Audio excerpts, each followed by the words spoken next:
6 ತಿಂಗಳ ಮಗುವಿಗೆ ಕಾರ್ಬೋಹೈಡ್ರೇಟ್ಸ್ ಏಕೆ ಅಗತ್ಯ?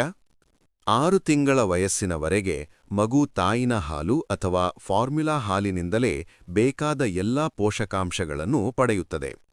ಆದರೆ 6 ತಿಂಗಳ ನಂತರ ಮಗುವಿನ ದೇಹದ ಬೆಳವಣಿಗೆ ಹೆಚ್ಚಾಗುವುದರಿಂದ ಪೂರಕ ಆಹಾರ ಅಂದರೆ ಕಾಂಪ್ಲಿಮೆಂಟರಿ ಫೀಡಿಂಗ್ ಅಗತ್ಯವಾಗುತ್ತದೆ.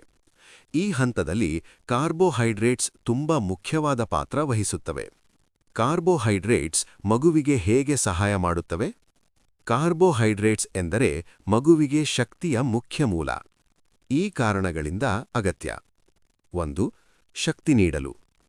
ಮಗು ತಿರುಗುವುದು, ಕುಳಿತುಕೊಳ್ಳುವುದು, ಕಾಲು ಕೈ ಆಡಿಸುವುದು ಇವೆಲ್ಲವಕ್ಕೂ ಶಕ್ತಿ ಬೇಕು.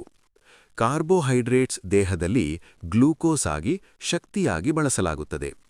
ಉದಾಹರಣೆಗೆ, ಮಗುವಿಗೆ ಗಂಜಿ ತಿಂದ ನಂತರ ಹೆಚ್ಚು ಚುರುಕಾಗಿ ಆಟವಾಡುವುದನ್ನು ನೀವು ಗಮನಿಸಬಹುದು. 2. ಮೆದುಳಿನ ಬೆಳವಣಿಗೆಗೆ. ಮಗುವಿನ ಮೆದುಳು ಸರಿಯಾಗಿ ಬೆಳೆಯಲು ಗ್ಲೂಕೋಸ್ ಅಗತ್ಯ. ಕಾರ್ಬೋಹೈಡ್ರೇಟ್ಸ್ ಇದಕ್ಕೆ ಮುಖ್ಯ ಪೂರೈಕೆ. 3. ದೈಹಿಕ ಬೆಳವಣಿಗೆ ಮತ್ತು ತೂಕ ವೃದ್ಧಿಗೆ.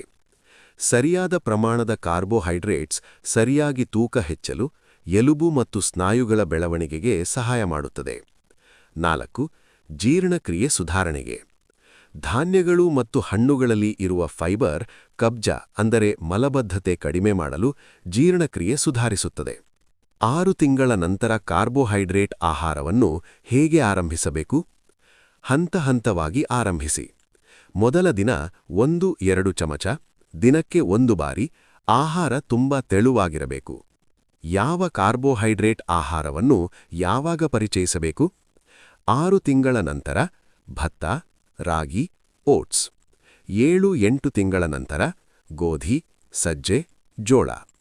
ಹಣ್ಣುಗಳು, ಬಾಳೆಹಣ್ಣು ಒದ್ದೆಯಾಗಿ ಮ್ಯಾಶ್ ಆಡಿ, ಸೇಬು, ಬೆಂದ ನಂತರ ಪಪ್ಪಾಯಿ. ಒಂದೇ ಸಮಯದಲ್ಲಿ ಒಂದು ಹೊಸ ಆಹಾರ ಮಾತ್ರ ಪರಿಚಯಿಸಿ.